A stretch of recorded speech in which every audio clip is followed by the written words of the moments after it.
మీ business ఏదైనా మీ ఊర్లో promotion చేయాలంటే అది సుమన్ టీవీతోనే సాధ్యం. ఇప్పుడే సంప్రదించండి. నమస్తే, వెల్కమ్ టు సుమన్ టీవీ. ఈరోజు సుమన్ టీవీ ప్రత్యేక కార్యక్రమంలో భాగంగా మనము నిజామాబాద్ జిల్లా కేంద్రంలోని కిల్లా ప్రభుత్వ పాఠశాలకైతే మనం రావడం జరిగింది. సో ఇక్కడికి రావడానికి మెయిన్ ఒక రీజన్ అయితే ఉంది.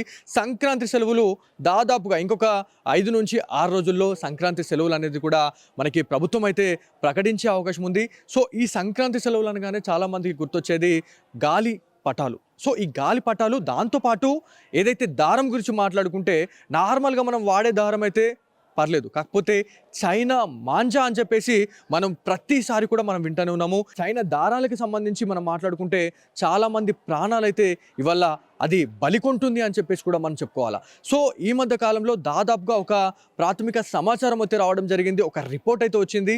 ప్రతి ఏటా ఈ సంక్రాంతి సెలవుల్లో అంటే దాదాపు జనవరి 1 నుంచి జనవరి ఎండింగ్ వరకు దాదాపు ఇండియా వైడ్గా చూస్తే వేల మంది ఈ చైనా దారాలకు సంబంధించి వాటికి బలవుతూ ఉన్నారు. సో ఈ చైనా దారం అసలు ఏంటి, అసలు ఎట్లా తయారు చేస్తారు అనే దానిపైన అయితే మాట్లాడడానికైతే టీచర్ అరవింద్ గారు అయితే ఉన్నారు. సార్ మీరు చెప్పండి, అంటే సంక్రాంతి సెలవులు అనగానే చాలా మంది గుర్తొచ్చేది గాలి పటాలు, దాంతోపాటు చైనా మాంజా. సో నార్మల్గా దారాల గురించి మనం మాట్లాడుకుంటాం, కానీ ఈ చైనా దారం గురించి మనం ఖచ్చితంగా మనం అవాయిడ్ చేయాల్సిన అవసరం ఉంది. సో ఈ చైనా మాంజా గురించి మీరు ఏం చెప్పాలనుకుంటున్నారు, అసలు ఈ చైనా మాంజాని ఎలా తయారు చేస్తారు అనేది చాలామందికి ఒక క్వశ్చన్ మార్క్ ఉంటుంది. సో దీనివల్ల బెనిఫిట్స్ ఎన్ని ఉన్నాయి, దాంతోపాటు ఎన్ని డిసడ్వాంటేజెస్ ఉన్నాయి దీని గురించి? ఓకే. ఈ పండుగలు అనేవి మనందరం కూడా సంతోషంగా జరుపుకోవాల్సినవి. కానీ ఇట్లాంటి కొన్ని విషాదకరమైన సంఘటనల వల్ల వాటిలో పండుగలతో సంతోషం లేకుండా పోతుంది. ఇప్పుడు మన మార్కెట్‌లో చూసుకున్నట్లయితే ఈ చైనా మాంజానే కాదు, చైనా పటాకులు కూడా వస్తున్నాయి. అయితే దీపావళి అప్పుడు సంతోషంగా పిల్లలు పటాకులు కాలుస్తారు. మామూలు చిచ్చుబుడ్లు, పూల కుండీలు ఉంటే అవి కూడా పేలుతున్నాయి చైనా వాళ్ళ వల్ల. అట్లే ఈ చైనా మాంజాలతోని కూడా చాలా ప్రమాదాలు అవుతున్నాయి. అసలు ప్రభుత్వం వాటిని అన్నిటిని బ్యాన్ చేసింది. కానీ వ్యాపారులు ఏంటంటే వాళ్ళ లాభం కోసం అవి తక్కువ రేట్లో వస్తాయి, అవి వాళ్ళకి లాభాలు ఎక్కువ వస్తాయి. దానికోసం వాళ్ళు తీసుకొచ్చి అక్రమంగా మార్కెట్లో నింపేస్తున్నారు మొత్తము ఈ మాంజాలతో ప్రాబ్లం. అది చైనా మాంజా ఎట్లా చేస్తారు అనుకుంటే, అంటే గాజు ముక్కలు బాగా నూరి దాంట్లో కొన్ని రకాల కెమికల్స్, కలర్స్ అన్నీ కలిపి తయారు చేస్తారు. అది ఎంత స్ట్రాంగ్ ఉంటుందంటే దాన్ని వేసి ఇప్పుడు ఒక మనిషి మెడక వేలుక గట్టి కట్టేసి గుంజు లాగితే కూడా ఆ ఏలు తెగిపోతుంది, లేదా మెడ తెగిపోతుంది, కానీ ఆ మాంజా తెగది. దానికోసం పిల్లలు కొనేవాళ్ళు కూడా ఆ మాంజా ఎక్కువ కాలం ఆగుతుంది, ఎక్కువ పతంగులు కోయొచ్చు, నేను సంతోషం కాకుండా పోటీతత్వం పెరిగిపోతుంది పిల్లల్లో. నేను ఎక్కువ పతంగులు కోసిన అని. దానివల్ల అందరూ వాడడం ఎక్కువైపోతున్నది.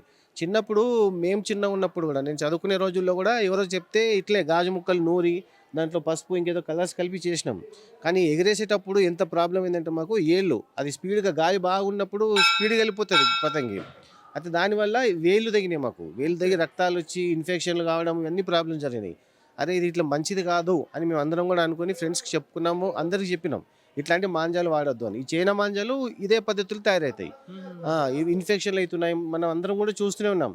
ఆఖరి తప్పు లేకుండా పండుగ జరుపుకోవాలనుకుంటారు సంతోషంగా. వాళ్ళు ఏదో పని మీద రోడ్డు మీద వెళ్ళినా ఆ రోడ్డు పక్కకు పిల్లలు కొందరు వెనక ముందు చూసుకోకుండా ఏం పట్టించుకోకుండా రోడ్లపైనే పతంగులు ఎగరేస్తారు పక్కకి.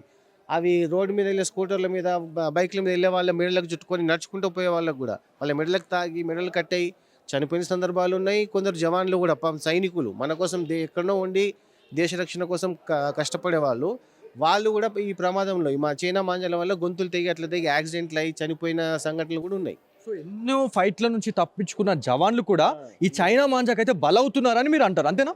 ఇట్లా అవుతున్నారు. మళ్ళీ ఇప్పుడు మీరు అన్న దానివల్ల అడ్వాంటేజెస్ అయితే ఏమీ లేవు. అడ్వాంటేజ్ ఉంది ఒక్కళ్ళకే, వ్యాపారులకు, అది అక్రమంగా అమ్మే వ్యాపారులకు తప్ప ఎవరికి లాభాలు లేవు, నష్టాలే. దానివల్ల నష్టాలు తప్ప ఇంకేం లేవు.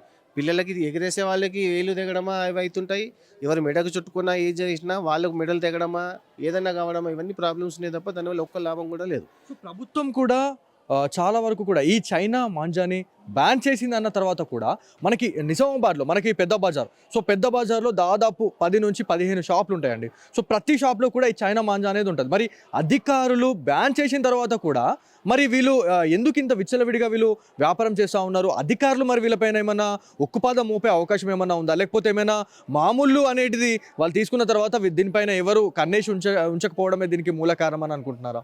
అంటే మామూలు దాని గురించి మేమైతే చెప్పలేము. కాకపోతే ఖచ్చితంగా ఇట్లాంటివి అయితే ఉంటుంది, లేకుంటే వాళ్ళు ఇంత విచ్చలవిడిగా చేయలేరు. వాళ్ళకు ఏదో వస్తూ ఉంటుంది ఖచ్చితంగా, మామూలుగా ఇంకేదైనా ఉండొచ్చు.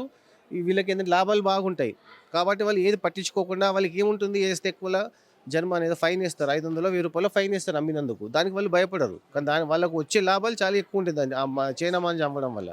కానీ పట్టించుకుంటలేరు ఎవరు కూడా. ఈ మా బాధ్యత కలిగిన పౌరుల్లాగా మేము టీచర్లం పిల్లలకు చెప్పడము, ప్లస్ పిల్లల ప్రాణాల పట్ల శ్రద్ధ ఉన్న పేరెంట్స్ ఎవరైనా అందరూ కలిసి చిన్నగా ఉద్యమం అయితే ఖచ్చితంగా చేయాల్సి ఉంటుంది దీనిపైన. ఈ చైనా మాంజాల గురించి మాట్లాడుకుంటే అంటే ఇవి ఎక్కడ తయారు చేస్తారు సార్? అంటే మన నిజామాబాద్లోనే తయారు చేస్తారా, లేకపోతే వేరే వేరే రాష్ట్రాల నుంచి ఏమైనా ఇంపోర్ట్ ఎక్స్పోర్ట్ అనేది చేసుకునే పరిస్థితి ఏమైనా ఉంటుందా? అయితే చైనా మాంజా పేరుకున్నట్టుగానే ఖచ్చితంగా చైనా నుంచే వస్తుందట. అది చదివాను పేపర్లో, ఇంటర్నెట్లో కూడా చూస్తే కూడా చైనాలో తయారు చేస్తారు. వాళ్ళకి ఎట్లా అంటే పెద్ద ఎత్తున వర్క్ ఫోర్స్ ఉంటుంది వాళ్ళకు. చైనాలో అన్ని ఎక్కువ తక్కువ రేట్లు చేయగలుగుతారు, అక్కడ నుంచి తెప్పిస్తారు. లాభాలు బాగా ఎక్కువ కాబట్టి దాంట్లో మన వాళ్ళు చీప్గా తీసుకొచ్చుకొని. అందుకే చైనా నుంచి వచ్చింది కాబట్టి చైనా మాంజా అని పేరు వచ్చింది, అంతేనా? అంతేనండి. అక్కడ నుంచి ఇంపోర్టే వస్తుంది. అది తక్కువ రేట్లో వస్తాయి. చైనాలో ఏంటంటే బల్క్గా ఎక్కువ తయారు చేస్తారు, ఏది చేసిన వాళ్ళకు తక్కువ రేట్లో అయిపోతుంది. మన వాళ్ళకు తక్కువ రేట్లు దొరుకుతుంది, లాభాలు కూడా బాగా ఎక్కువ వస్తాయి దానివల్ల. అందుకని ఇది అమ్మడం చేస్తుంది ఖచ్చితంగా. ఇట్లా దీని అయితే బ్యాన్ చేయాల్సింది. సుప్రీంకోర్టు ఆర్డర్ కూడా ఉంది, గవర్నమెంట్ బ్యాన్ చేసింది, సుప్రీంకోర్టు ఆర్డర్ కూడా ఉంది, కానీ ఎవ్వరూ పట్టించుకుంటలేదు. మన స్టేట్ గవర్నమెంటా, మన డిస్టిక్లో ఉన్న అఫీషియల్సా, పోలీసులా ఎవరు కూడా దీని మీద ఏం చర్యలు తీసుకుంటలేదు, ఏం పట్టించుకుంటలేదు. చూసి చూడనట్టు వదిలేస్తున్నారు. ప్రతి సంవత్సరం ఎన్నో యాక్సిడెంట్లు అవుతున్నాయి, చనిపోతున్నారు, వేల కొద్ది మంది చనిపోతున్నారు ప్రతి సంవత్సరం. ఈ సంతోషం లేకుండా పోతుంది. వాళ్ళ ఫ్యామిలీలో ఇంట్లో ఎవరైనా పండుగ రోజు చనిపోతే ఎంత బాధాకరంగా ఉంటుందన్నది. అట్లా వాళ్ళ జీవితంలో సంతోషం లేకుండా అయిపోతున్నది. అయినా ఈ ప్రభుత్వాలు కానీ ఈ అధికార యంత్రాంగం కానీ ఎవరు కూడా అసలు ఏం పట్టించుకున్నట్టుగా నిమ్మకు నీరెత్తినట్టు ఉండిపోతున్నారు వాళ్ళు. మీరు అన్నట్టు ఏదైనా పని నిమిత్తం బయటకు వెళ్ళే టైంలో అసలు వాళ్ళ మిస్టేకే లేకుండా వాళ్ళు అసలు ఏం జరిగింది, అసలు నేను ఏం తప్పు చేయకుండా నేను చనిపోతున్నాం అనే బాధ కూడా ఖచ్చితంగా ఉంటుంది. సో పేరెంట్స్కి మీరు ఏం చెప్పాలనుకుంటున్నారు? అంటే పేరెంట్స్ ఒక నిఘా పెట్టినట్లయితే, లేకపోతే వాళ్ళు పేరెంట్స్ చెప్పినట్లయితే డెఫినెట్లీ ఈ చైనా మాంజాని అయితే మనం అరికట్టే అవకాశం ఉంటుంది. మెయిన్గా తల్లిదండ్రులకు మీరు ఏం చెప్పాలనుకుంటున్నారు సార్ దీని గురించి? అయితే ప్రతి తల్లిదండ్రులు, టీచర్స్ కూడా పిల్లలకి ఏం చెప్పాలంటే పండుగలు అనేవి సంతోషంగా జరుపుకోవాల్సినవి, అంతే తప్ప పోటీ కోసం నేను ఎక్కువ పతంగులు కోసిన, ఎక్కువసేపు నేను పతంగులు ఎగరేసుకున్నా అని అది కాకుండా వాళ్ళు చెప్పాలి. ఇప్పుడు ఏంటంటే చైనా మాంజాలు తక్కువ రేట్లో వస్తాయి పిల్లలకు కూడా, అందుకోసం తక్కువలో పేరెంట్స్ కూడా అదే తక్కువలో అయిపోతుంది కదా అని చెప్పి వాళ్ళు ఎంకరేజ్ చేస్తున్నారు. అయితే పేరెంట్స్ కూడా దీన్ని తెలుసుకొని, దీని నష్టాలు తెలుసుకొని, ప్రమాదాలు తెలుసుకొని ప్రతి పిల్లాన్ని కూడా వాళ్ళకి చూసుకోవాలి. ఎట్లాంటి మాంజాలు కొంటున్నారు, ఏం చేస్తున్నారు. కొంచెం డబ్బులు కరెక్ట్గా ఇస్తే మంచి తెచ్చుకుంటారు. లేదా వాళ్ళకి మాంజాలు పూర్తిగా మానేసి, చైనా మాంజానా ఇండియా మాంజానా, మాంజాలన్నీ బంద్ చేసి తెల్ల దారం వస్తుంది, దాంతో పతంగులు ఎగరేసుకోమని చెప్పాలి. సంతోషం కోసం చేసుకునేవి. యాక్చువల్ దీపావళి అనుకున్నా కూడా దానికి మామూలు చిచ్చుబుడ్లు, ఇవి కాకర పువ్వొత్తులు ఉంటారు, అవి చేసుకోవాలి. బాంబులు అవన్నీ వచ్చి దాంతో ప్రమాదాలు. అట్లా దీనికి కూడా ఈ మాంజాలు వాడడం వల్ల కూడా బాగా ప్రమాదాలు ఇస్తున్నాయి. చాలా మంచి ఇన్ఫర్మేషన్ చెప్పారు. ఎందుకంటే చైనా మాంజా అనేది ఎంత డేంజర్ అనేది మీకు సార్ మాటల్లో వింటేనే మీకు అర్థమవుతుంది. సో చైనా మాంజా అంటే చైనా మాంజా అని పేరు ఎందుకు వచ్చింది? సో అది చైనా నుంచి వచ్చింది కాబట్టి దాన్ని చైనా మాంజా అని పేరు వచ్చింది. సో ఈ చైనా మాంజాని ఎంత దారుణంగా తయారు చేస్తున్నారంటే, ఏదైతే సీసలు పగలగొట్టేసిన తర్వాత దాన్ని చూర పౌడర్ లాగా చేసేసి ఏదైతే ఆ థ్రెడ్కి వాళ్ళు అప్లై చేస్తూ ఉంటారు. అప్లై చేసిన తర్వాత అది చాలా వరకు కూడా చాలా డేంజర్గా తయారవుతుంది అని చెప్తా ఉన్నారు. సో ఈ సంక్రాంతి సెలవుల్లో చాలామంది కైట్స్ ఎగరేసే టైంలో ఇంకొక పతంగి కనిపించిందంటే దాన్ని కోసే టైంలో అంటే నేను ఇన్ని పతంగులు కట్ చేసినాను అని చెప్పుకోవడానికి వాళ్ళు ఎంతటి దానికైనా వాళ్ళు సాహసం చేస్తూ ఉంటారు.